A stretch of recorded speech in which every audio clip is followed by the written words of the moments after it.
Hello everyone, thank you so much for viewing this video. Before we get started with discussing the contents of the video, I wanted to introduce my nonprofit, the Accelerated Training Program. Our vision is twofold. First, we want to expose all marginalized groups to cybersecurity education, as well as removing the systemic exclusion of cybersecurity education to marginalized groups. Our website is www.t-atp.org. And if you would like to partner or want to learn more, please visit our contact page where you can fill out your name, your email, and a message, and we will get back to you. And again, thank you so much for viewing the contents of this video. Please check out the nonprofit when you have a moment, and let's get to the video. Hello, everyone, and welcome to day 20. We're still continuing on. Been walking around the Christmas tree. I see what they did there.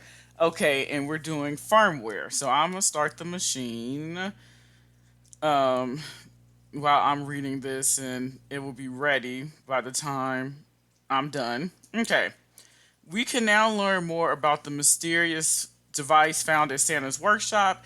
Elf Forensic McBlue has successfully been able to find the device ID.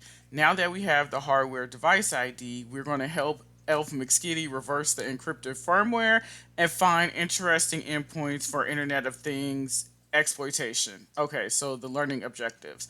What is firmware reverse engineering? Techniques for extracting code from firmware, extracting hidden keys from an encrypted firmware, modifying and rebuilding firmware. Okay, so what is firmware reverse engineering?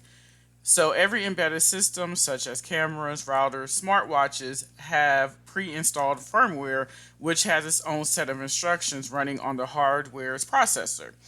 It enables the hardware to communicate with other software running on the device. The firmware provides low-level control for the designer developer to make changes at the root level.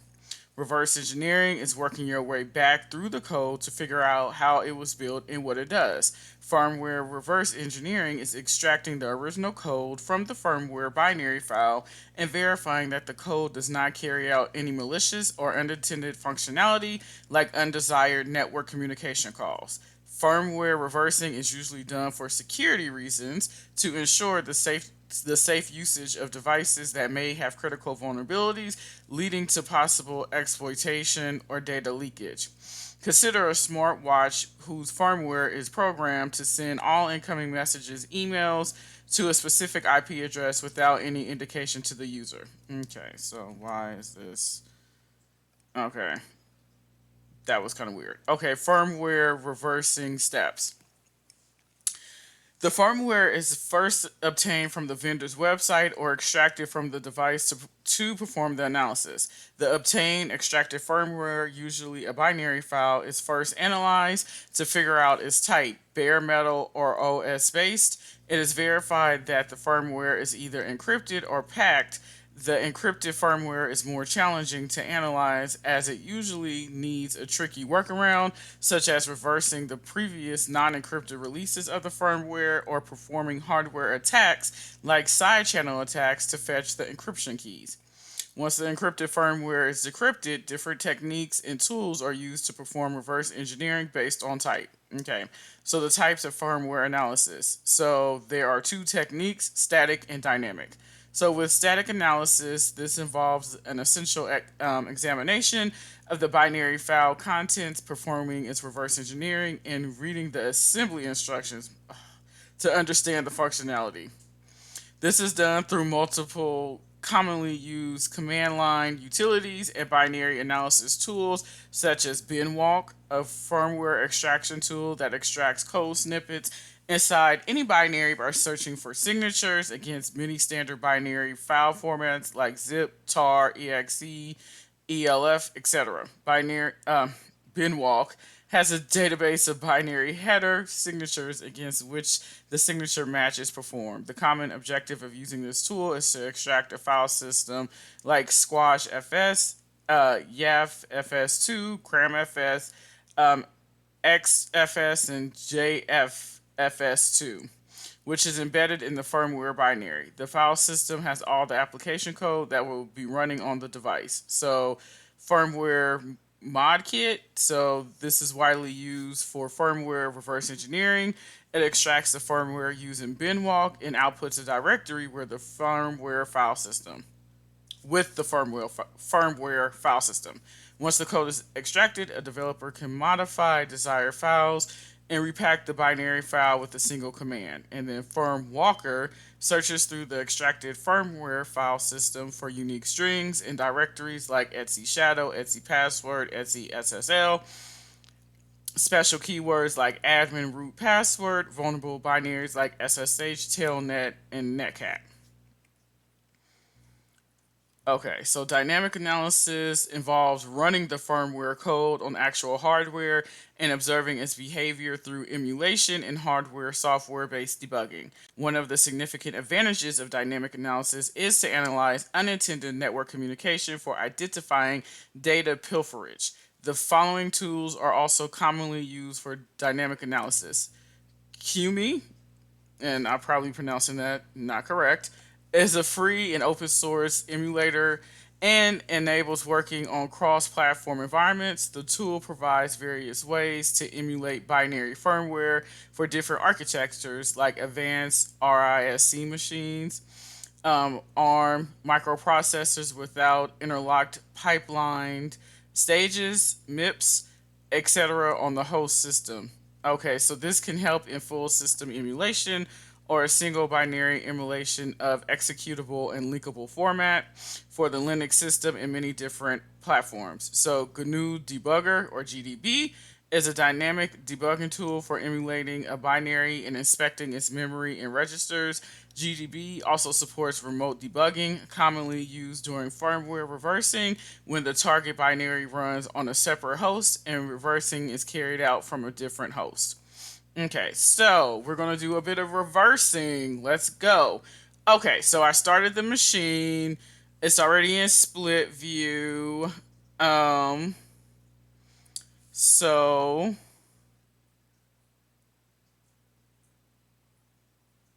where am I? So I'm going to say sudo. What's my user? Okay, when we're reversing. Okay, so let me see. Okay, bin. Okay, after identifying the device ID, McSkitty extracted the encrypted firmware from the device. To reverse engineer, she needs an unencrypted version of the firmware first. Luckily, she found it online. Open the terminal and run the dir command. You will see the following directories.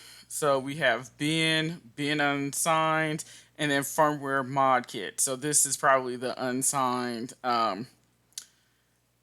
We the what we're going to use. The binary unsigned, so that means it's unencrypted. The bin folder contains the firmware binary, while the firmware mod kit folder contains the script for extracting and modifying the firmware. In this exercise, we will primarily be using tools, binwalk, and firmware mod kit. Okay. So in this step, McSkitty will verify the binary firmware version 2.2 is encrypted through file entropy analysis. Okay, so let's go to bin and I'm gonna do a ls. Okay, so we see it. Um, we will then use the binwalk tool to verify the encryption using bin. Okay, and remember this is case sensitive. Okay. So we see the rising entropy edge means that the file is properly encrypted and has increased randomness. So that's what entropy is, where you're measuring the randomness of something. You might do it with session IDs again because web is life, and you'll measure the entropy of a session ID to see how random it is, right? Because if you have a session ID 1, 2, 3, 4, that's easily guessable. So um, you want things to have randomness in it, so you can't easily guess it. Okay. Okay, finding unencrypted older versions. Since the latest version is encrypted, McSkitty found an older version of the same firmware. The version is located in the bin unsigned folder. Just like I said, I figured because I was like, okay, it's the unsigned. Why was she looking for an older version? Because she wants to find encryption keys that she may use to decrypt the original firmware and reverse it. McSkitty has decided to use the famous FMK tool for this purpose to extract the firmware. Okay, we go up a level and then we change to the bin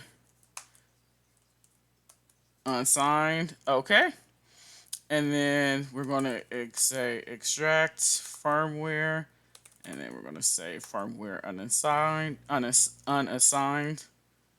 Okay, so password. I think this is Santa. Okay. Yeah, so if it's asking for a password, it's Santa 1010.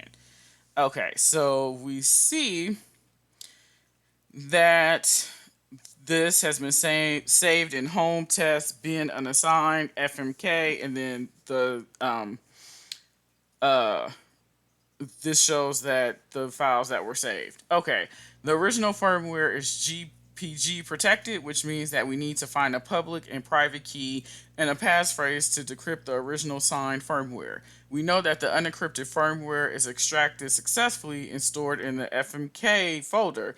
The easiest way to find keys is by using the grep, which is a search tool. The dash lowercase I flag in the grep command ignores case sensitivity because remember in Linux, case sensitivity matters, while the R operator recursively searches in the current directory. So if we say grep IR and then we're looking for a key,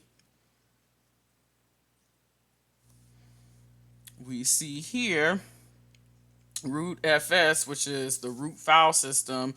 We have a public key, we have a private key. Okay. So that is what we're looking for. And this is code. So this is like, this isn't what we're looking for. We're looking for this. These last four files, well, really two files.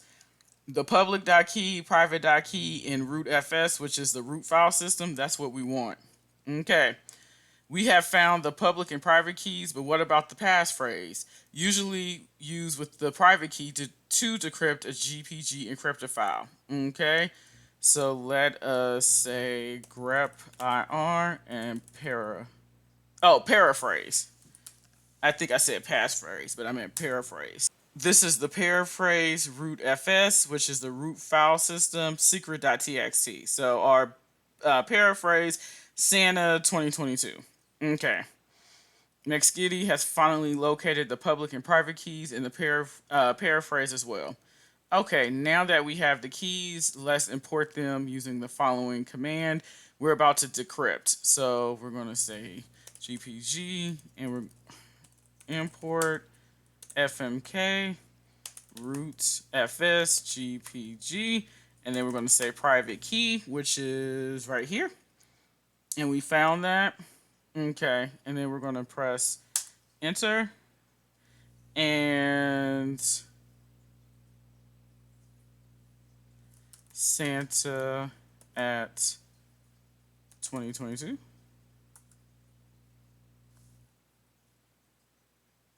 Okay, so the paraphrase was Santa at 2022. We see that was successful because we were able to import.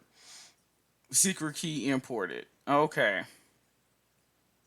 Now we're going to import the, and again, this was asked because we were importing the private key, and with the private key, most times there's a paraphrase that goes with it. So for instance, if we tried to import the private key and we didn't have the paraphrase, it would have failed. But since we found the paraphrase and we entered that in, Santa at 2022, it worked. Private key, we won't need to enter a paraphrase. So I wanted to mention that why we had to do the paraphrase. Okay. See, because as you see here, it just imported. It didn't ask for the paraphrase. Okay. So now we can list the secret keys. So GPG list, List secret keys. Okay, so we see we have a secret, a UID, and an SSB. Okay, so once the keys are imported, McSkitty decrypts the firmware using the GPG command. So I wonder if I need to go up one. And let me go to bin. Okay, so GPG for yes, because I need to go here. Santa at 2022. Okay, so then we had to enter the passphrase again. And okay, so now let's go to LS. We see we have an encrypted and an encrypted.gpg. Okay, so now this was us actually decrypting. Now we're going to reverse. So um this is actually, as it says, the simplest step. So I'm going to say extract firmware, and I'm going to say firmware. Okay. Okay. So it actually did it. Okay, so now we have finally been able to reverse the complete firmware and extract essential files we will use for Internet of Things exploitation, which is our next room. We have found the keys from the older version to decrypt the latest version of the same firmware. Okay, the camera folder. Okay, and the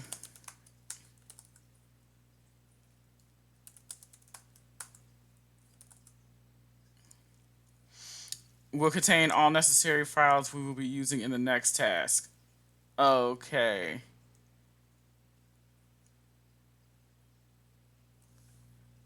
So what was I think it was Santa at 2022. Okay.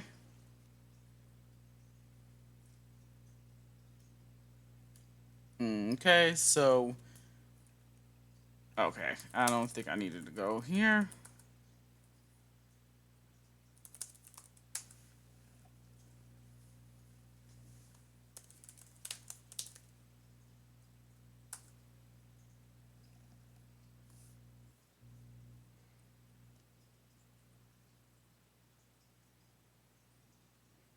Okay, I tried on flag.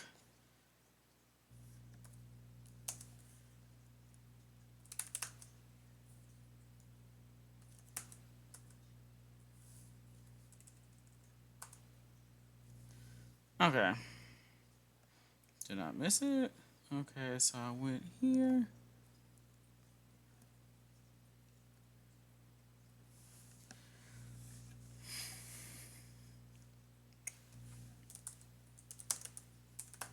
Mm-mm.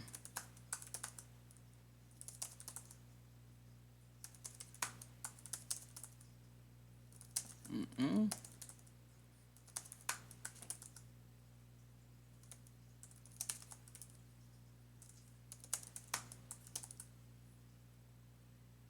Okay, so it was right there. Flag.txt. Okay, so I saw it. It was actually right there. And I ignored it. Okay, so yeah, it was in the root file system. And THM, we got the firmware code. Okay. After reversing the encrypted firmware, can we find the build number of root FS? Okay.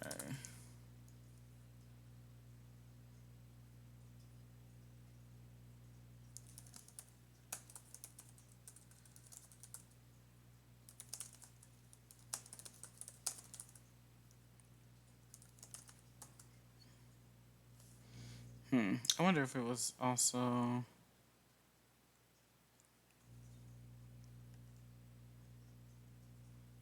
Okay, so we did that.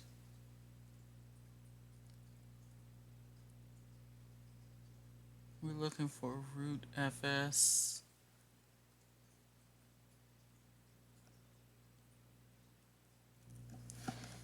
Okay, so we see firmware. Okay, firmware.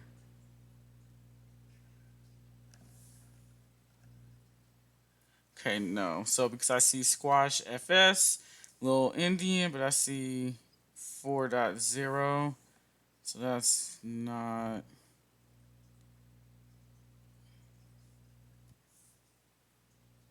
Is it? No. Okay. Uh-uh.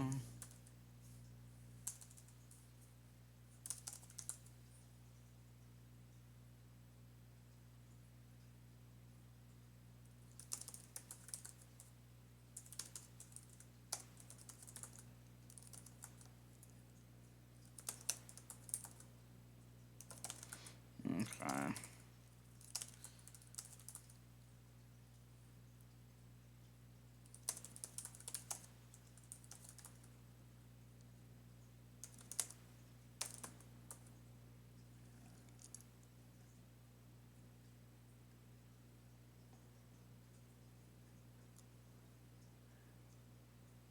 Okay.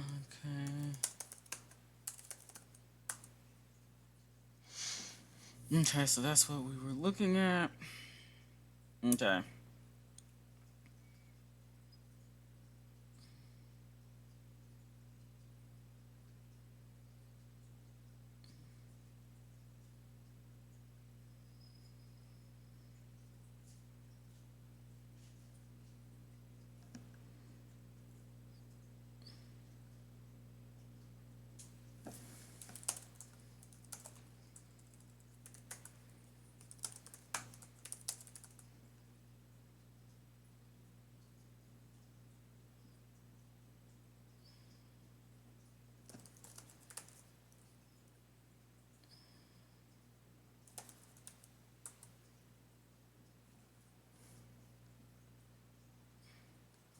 Okay.